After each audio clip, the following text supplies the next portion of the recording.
Halo semuanya, selamat datang di channel 100 Alur Cerita. Pada kesempatan kali ini kita akan membahas Demon Killer Part 3. Buat yang nanya kenapa judulnya ganti, itu tuh buat ngejauhin copyright guys. Jadi mohon maaf banget kalau judulnya jadi beda. Dan oke, tanpa berbasa-basi lagi, mari kita mulai ke pembahasannya. Cerita dimulai dengan Yin Moha yang sekarang sedang mengacungkan pedangnya ke arah Mugem. Dijelaskan bahwa sekarang 4 klan utama yang tersisa merasa tertekan karena Yuwon telah menjadi putra mahkota dan Yuwon juga telah mengalahkan banyak musuhnya dengan mudah. Dan di sana Lord pun membuat Chun Mugem menjadi putra mahkota kedua. Walaupun Chun Mugem lemah, tapi ia tetap menjadi putra mahkota karena ia adalah satu-satunya kandidat yang kondisi tubuhnya masih lengkap. Dan bahkan sekarang Mugem ini kelabakan ketika harus melawan Yin Moha yang ada di hadapan dirinya tersebut. Bucol yang melihat hal itu langsung berkeringat dingin. Di sana ia berpikir bahwa tetua pertama pernah dibunuh oleh Yuwon hanya karena menatap dengan tajam. Tiba-tiba di sana Bucol dan rekannya langsung berlutut. Di sana mereka berkata bahwa mereka minta maaf atas kelancangannya pada Yuwon. Ketika mendengar hal itu, Yuwon langsung memasang wajah yang sangat kesal. Di sana ia berkata, mengapa ia harus memaafkan mereka bertiga. Bucol dan rekannya pun di sana langsung ketakutan setengah mati karena ternyata Yuwon memerintahkan Yin Moha untuk membunuh Mugem. Yin Moha sendiri di sana langsung berkata bahwa sekarang dirinya akan melaksanakan perintah yang diberikan oleh Yuwon. Ketika melihat hal tersebut, Bucol pun langsung mengeluarkan senjata yang dimilikinya dan di sana ia langsung bersiap untuk menahan serangan dari Yin Moha. Bucol di sana langsung menangkis serangan Yin Moha sehingga Mugem tidak kenapa-napa dan ia masih hidup di belakangnya. Ketika terkena serangan tersebut, Yin Moha pun langsung terpukul mundur dan sekarang dirinya bersiap kembali untuk menghabisi Mugem. Yin Moha di sana langsung bergerak secepat kilat. Di sana ia langsung berusaha untuk menyerang Mugem lagi sehingga membuat Bucol ketakutan. Bucol yang melihat hal itu di sana langsung menghadang Yin Moha. Di sana ia berkata bahwa dirinya meminta Yin Moha untuk menghentikan pergerakannya. Yin Moha yang melihat hal tersebut malah tersenyum karena sekarang dirinya senang dengan apa yang terjadi. Di sana Yin Moha langsung menyerang ke arah Bucol dan Bucol langsung menahan serangan tersebut dengan kekuatannya. Namun ternyata di sana Yin Moha terus menyerang tanpa henti sehingga membuat sebuah gerakan yang kuat dan memukul mundur Bucol. Bahkan saat ini terlihat senjata Bucol terpental ke belakang karena kekuatan yang dimiliki oleh Yin Moha barusan. Bucol yang melihat hal itu langsung terkejut. Di sana ia bingung karena bagaimana bisa seseorang yang sangat kuat menjadi bodyguard. Ia bertanya-tanya siapa sebenarnya wanita tersebut. Tiba-tiba Bucol pun langsung terkejut karena sekarang Yuwon memerintahkan dirinya untuk berhenti. Saat ini terlihat Yuwon sudah mengacungkan pedangnya pada Mugem sehingga membuat Mugem langsung ketakutan ketika melihatnya.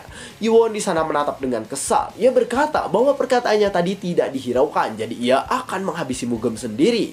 Dengan wajah yang sangat mengerikan, di sana Yuwon langsung menggerakkan pedangnya dan ia langsung bersiap untuk menebas leher milik Mugem. Ketika melihat hal tersebut, Bucol langsung berteriak dengan kencang. Di sana ia berkata agar Yuwon berhenti karena sekarang mereka akan merelakan pernikahan yang diinginkannya. Ketika mendengar hal itu, pedang Yuwon pun langsung berhenti tepat di belakang Mugem yang sekarang ketakutan. Mugem di sana berkeringat sangat banyak karena ia tahu jika tadi Yuwon tidak berhenti, maka dirinya pasti akan mati dan pergi ke alam baka. Dengan wajah yang sangat kesal, di sana Bucol berkata bahwa sekarang mereka juga akan melakukan apapun yang diinginkan oleh Yuwon sebagai simbol permintaan maafnya. Yuwon yang mendengar hal itu langsung tersenyum. Dia berkata bahwa sekarang dirinya meminta simbol giok yang bisa membuat seseorang bertemu dengan Heavenly Doctor. Ketika mendengar hal itu, Bucol langsung kesal setengah mati karena ternyata ini semua adalah rencana Yuwon. Namun ia tidak bisa menolak karena Mugem memang harus diselamatkan. Simbol giok pun di sana diberikan pada Yuwon dan di sana Yuwon langsung berkata bahwa dalam politik kita harus memberikan apa yang diinginkan oleh seseorang agar bisa menang. Ketika mendengar hal itu, Bucol langsung terkejut dan kebingungan. Dan di sana ia pun ingat ketika dirinya menawarkan simbol tersebut pada tetua ke-8. Di sana ia bertelepati tentang hal tersebut pada rekan di sebelahnya tentang permasalahan yang ada. Dan anehnya Yuwon ternyata bisa mengetahui tentang telepati yang mereka lakukan. Yuwon sendiri di sana langsung tersenyum mengerikan. Ia berkata bahwa dirinya masih belum puas jika hanya mendapatkan simbol giok tersebut. Ketika mendengar hal itu, Bucol semakin berkeringat dingin. Di sana ia bertanya apa maksud dari perkataan yang diucapkan oleh Yuwon saat ini. Dan di sana Mugem sendiri langsung terkejut karena sekarang sebelah lengan yang ia miliki terkena tebasan oleh Yuwon. Mugem di sana langsung memasang wajah yang tidak percaya karena sekarang tangannya telah hilang akibat tebasan tadi. Terlihat lengan Mugem terbang karena lengannya itu ditebas oleh Yuwon menggunakan pedang yang dimilikinya. Heobong yang melihat hal itu langsung terkejut karena ternyata Yuwon ini memotong lengan milik Mugem dengan mudah. Bahkan tetua ke-8 dan Moon-gyu di sana langsung terkejut dan kebingungan dengan apa yang dilakukan oleh Yuwon saat ini. Mugem sendiri di sana berteriak kesakitan karena sekarang lengan yang ia miliki telah putus akibat ulah dari Yuwon. Tetua keempat di sana langsung berlari ke arah Mugem dan di sana ia langsung mengkhawatirkan keadaan dari keponakannya tersebut. Bucol yang melihat hal itu langsung menggertakkan giginya. Di sana ia kesal karena ternyata Yuwon telah merencanakan semuanya dengan sangat sempurna. Yuwon sendiri di sana langsung menatap dengan tajam. Ia bertanya apakah sekarang mereka keberatan dengan hal yang ia lakukan. Tetua keempat yang mendengar hal itu langsung berkata bahwa ia tidak keberatan dan bahkan ia juga terpaksa mengatakan terima kasih untuk perlakuan Yuwon tadi. Dengan wajah kesal di sana ia berkata bahwa dirinya sekarang tidak bisa berbuat apapun dan bahkan jika ia mencoba melawan maka mereka semua pasti akan mati. Tetua keempat pun di sana langsung membopong Mugem. Ia berkata bahwa sekarang dirinya akan pergi karena kondisi Mugem yang kesakitan. Dan sambil pergi di sana mereka berpikir bahwa sekarang semuanya belum berakhir dan mereka akan membalas dendam pada Yuwon. Yuwon sendiri di sana langsung memberikan simbol giok pada tetua ke-8 dan ia berkata bahwa dirinya minta maaf karena sekarang di pekarangan rumahnya ada bekas darah. Di sana tetua ke-8 pun langsung menunduk. Ia berkata bahwa itu tidak masalah dan sekarang dirinya berterima kasih atas bantuan dari Yuwon. Yuwon yang melihat hal itu langsung berkata agar sekarang tetua ke-8 berdiri dan tidak menunduk seperti itu. Tetua ke-8 yang mendengar hal itu langsung terkejut karena ternyata Yuwon ini memiliki hati yang sangat hangat. Dan sambil melirik Moon-gyu di sana ia berpikir bahwa Moon-gyu ini benar-benar hebat dalam memilih orang yang akan diikutinya. Tiba-tiba di sana Yuwon pun langsung terkejut karena sekarang tetua ke-8 berkata bahwa dirinya akan bersumpah. Dengan nada yang sangat tulus di sana ia berkata bahwa dirinya bersumpah untuk membantu Yuwon hingga ajal menjemputnya. Ketika mendengar hal itu Yuwon pun langsung memberi hormat kembali dan Yuwon berkata bahwa memang itulah yang ia harapkan dari tetua ke-8. Setelah semua selesai sekarang cerita pun memperlihatkan kembali mereka yang sedang mengobrol. Ketika Yuwon akan meminum tehnya tiba-tiba tetua ke-8 langsung memanggil dirinya. Di sana ia berkata kapan Yuwon akan menikahi Moon-gyu yang merupakan cucu perempuannya itu. Ketika mendengar hal itu Yuwon langsung memuncratkan kembali tehnya pada wajah Heobong yang ada di sebelah dirinya. Heobong sendiri di sana malah senang. Ia berkata apakah benar sekarang Yuwon akan menikah dengan Moon-gyu. Namun di sana Moon-gyu dan Yuwon pun langsung menjelaskan tentang keadaan yang terjadi saat ini. Tetua ke-8 yang mendengar hal itu langsung berpikir bahwa sekarang Yuwon dan Moon-gyu memang memiliki perasaan tapi mereka masih malu-malu untuk mengakuinya. Lalu di sana tiba-tiba tetua ke-8 menyuruh pelayannya untuk membawa cucunya yang lain. Sambil tersenyum di sana tetua ke-8 berkata bahwa dirinya sekarang tidak akan merahasiakan apapun pada Yuwon dan anggotanya. Di sana tetua ke-8 pun menjelaskan bahwa dirinya memiliki putra, tapi putranya itu tewas sehingga membuat istri dari putranya langsung syok karena hal tersebut. Sambil menunduk di sana ia berkata bahwa cucunya yang satu lagi terkena gangguan, sedangkan Moon-gyu selamat dan tidak mengalami cacat sedikit pun. Saat mereka sedang mengobrol, pelayan pun datang karena mereka sudah membawa cucu dari tetua ke-8 yang lain. Cucu dari tetua ke-8 di sana langsung memanggil tetua ke-8 yang merupakan kakeknya. Namun omongannya di sana tidak jelas dan ia berkata dengan terbata-bata. Heobong dan Baekgi di sana langsung terkejut karena ternyata topeng yang digunakan oleh Moon-gyu itu berbentuk wajah adiknya. Di sana adik Moon-gyu yang bernama Moon-yu ini pun langsung memeluk Moon-gyu karena mereka sudah lama tidak bertemu. Tetua ke-8 di sana menyuruh cucunya untuk salam pada Yuwon karena Yuwon telah membantu dirinya. Moon-gyu di sana langsung berkata pada Yuwon dengan terbata-bata dan dia berkata bahwa dirinya senang karena bisa bertemu dengan Yuwon. Ketika melihat hal tersebut di sana Yuwon pun langsung bertanya pada Nano. Ia bertanya apakah Nano bisa menyembuhkan penyakit milik Moon-gyu. Nano pun di sana memberitahu bahwa di dunia ada 24 juta kasus yang mirip dan jika Yuwon menginginkan hasil yang lebih akurat maka Nano menyuruh Yuwon untuk meletakkan tangannya di kepala Moon-gyu. Yuwon di sana langsung mengatakan sesuatu pada tetua ke-8 dan di sana ia berkata bahwa sekarang dirinya ingin memeriksa kondisi dari Moon-gyu. Moon-gyu yang melihat Yuwon datang langsung terkejut karena ia bingung dengan apa yang akan dilakukan oleh Yuwon pada dirinya. Sedangkan Yuwon sendiri di sana langsung mengarahkan tangannya pada kepala Moon-gyu dan sekarang terlihat hasil dari pemeriksaan yang dilakukan. Nano di sana memberitahu bahwa otak Moon-gyu terkena kerusakan, jadi ada beberapa sel yang rusak hingga fungsi otaknya menjadi terganggu. Yuwon pun di sana memperhatikan Moon-gyu karena ternyata Nano ini mengatakan jika Yuwon bisa menyembuhkan penyakit milik Moon-gyu. Yuwon di sana berkeringat dikit karena ia masih ragu, tapi tetap saja di sana ia harus mencoba pengobatan yang dianjurkan oleh Nano. Nano pun di sana memberitahu agar sekarang Yuwon meletakkan jari di tempat yang sudah ditandai oleh titik merah. Yuwon di sana langsung memegang tempat tersebut dan Moon Yu yang melihatnya langsung kebingungan dengan perilaku Yuwon. Tiba-tiba di sana Moon Yu langsung kesakitan karena sekarang Yuwon memberikan gelombang elektromagnetik pada dirinya. Ketika melihat hal tersebut, tetua ke-8 langsung berteriak dan marah. Ia berkata, apa maksud dari perlakuan Yuwon saat ini? Moon Yu sendiri di sana menjerit kesakitan karena sekarang dirinya terkena gelombang elektrik yang besar dari Yuwon. Tetua ke-8 pun di sana langsung berlari dan dia mencoba untuk menghentikan apa yang sedang dilakukan oleh Yuwon pada cucunya. Yin Moha yang melihat hal tersebut langsung berada di hadapan tetua ke-8 sehingga membuat tetua ke-8 terkejut. Di sana tetua ke-8 berkata agar Yin Moha pergi dari hadapannya, tapi Yin Moha di sana langsung menjawab agar sekarang tetua ke-8 mempercayai semuanya pada Yuwon. Setelah terkena gelombang, Moon Yu pun saat ini langsung terjatuh karena dirinya kesakitan setelah terkena kekuatan Yuwon barusan.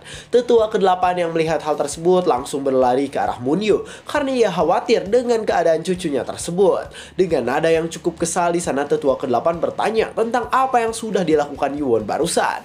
Namun di sana tiba-tiba Moon Yu bergerak dan di sana dirinya memanggil tetua ke-8 yang merupakan kakeknya tersebut. Dengan keadaan badan yang gemetar, di sana Moon Yu berkata bahwa sekarang kepalanya sakit akibat hal yang dilakukan oleh Yuwon pada dirinya. Tetua ke-8 sendiri di sana langsung terkejut ketika ia melihat keadaan dari Moon Yu saat ini.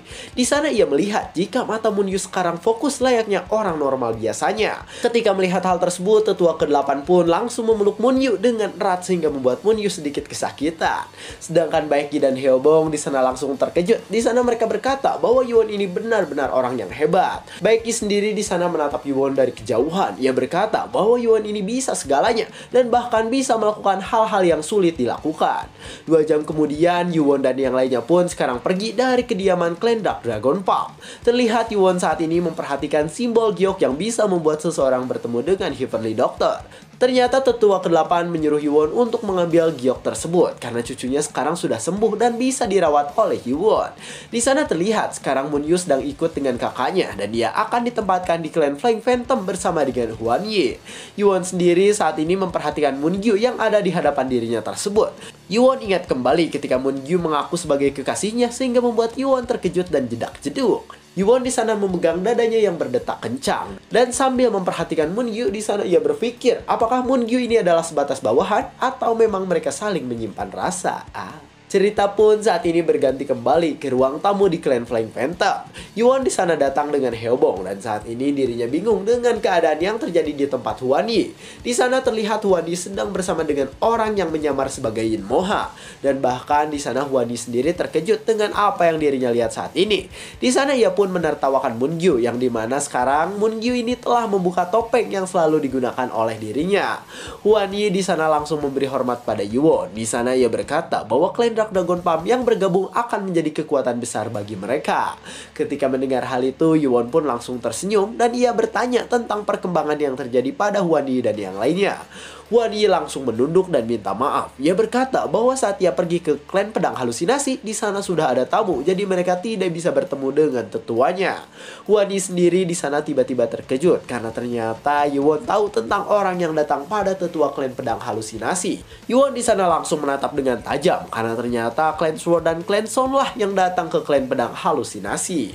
Saat mereka sedang mengobrol, tiba-tiba di sana Yuwon bertanya tentang siapa orang yang ada di hadapan dirinya saat ini. Terlihat orang itu di sana kebingungan dengan apa yang terjadi dan tiba-tiba dirinya diberi perintah untuk memperkenalkan diri.